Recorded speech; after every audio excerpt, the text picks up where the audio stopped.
খাজা মঈনুদ্দিন চিশতির কি দরকার ছিল ২৫০০ মাইল পায়ে হেঁটে আসা? ২৫০০ মাইল। আপনি ইতিহাস পড়েন, আমি ইতিহাসের ছাত্র, আমি চট্টগ্রাম বিশ্ববিদ্যালয় থেকে ইতিহাস বিভাগে অনার্স মাস্টার্স করেছি। ২৫০০ মাইল পায়ে হেঁটে এসেছে এই দেশে, ভারতে।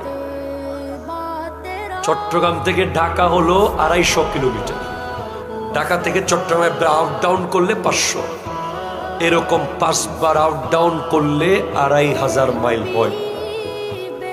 এই ৫ বারের জায়গা যিনি পায়ে হেঁটে এসেছেন, ওনার কি দরকার ছিল? উনি তো সৈয়দ গিয়াসউদ্দিনের ছেলে ছিলেন, উনি তো বাপ মা দুই দিক থেকে নজিবুত্তর ফাইন সৈয়দ। উনি বাপের দিক থেকে হাসানি, মায়ের দিক থেকে হুসাইনি। শেখ সুলতান সৈয়দ আব্দুল কাদের জিলানী রহমতুল্লাহ আলাইহির কি দরকার ছিল বাগদাদের জামে মসজিদে অনাহারে শুয়ে থাকা? টাকার অভাবে, পয়সার অভাবে না।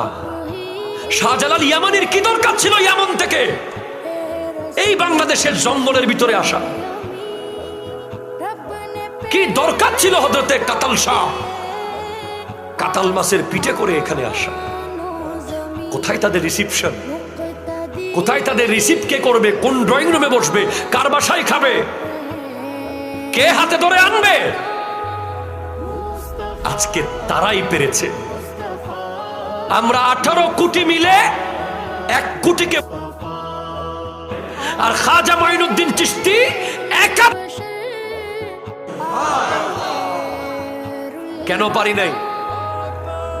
আমরা সুফিদের আদর্শ থেকে সরে গেছি। আমাদের প্রত্যেকের সিনায় সিনায় এখানে অহংকারে ভরা। কথা জোরে বলো না, ঠিক কিনা জোরে বলো না। প্রত্যেকের কলবে কলবে হিংসায় ভরা। অমুকের ছেলে কেন টাকা কামায় আরেকজন ঘুমাইতে পারে না? অমুকের পোলা কেন মাস্টারি করে আরেকজনের ঘুম নাই? অমুক কেন বাইক কিনলো আরেকজনের ঘুম নাই? অমুক কেন সুন্দর জায়গায় ভালো জায়গায় মেয়ে বিয়ে দিল আরেকজনের ঘুম নাই? এরপরে অহংকার তো আছেই। জানোস আমি কার?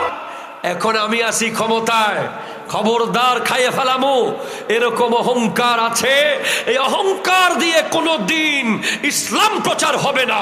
ইসলাম প্রচার করতে হলে তলোয়ারের খাপে যেভাবে তলোয়ার ঢুকিয়ে ফেলতে হয়, সেভাবে পাওয়ার, ক্ষমতা, অহংকার, শৌর্য, বীর্যকে নিজের তলোয়ারের খাপের ভিতরে বিলীন করে আল্লাহর জন্য নিজেকে মিটিয়ে দিতে হবে, তারপর ইসলাম প্রচার হবে। ঠিক কিনা?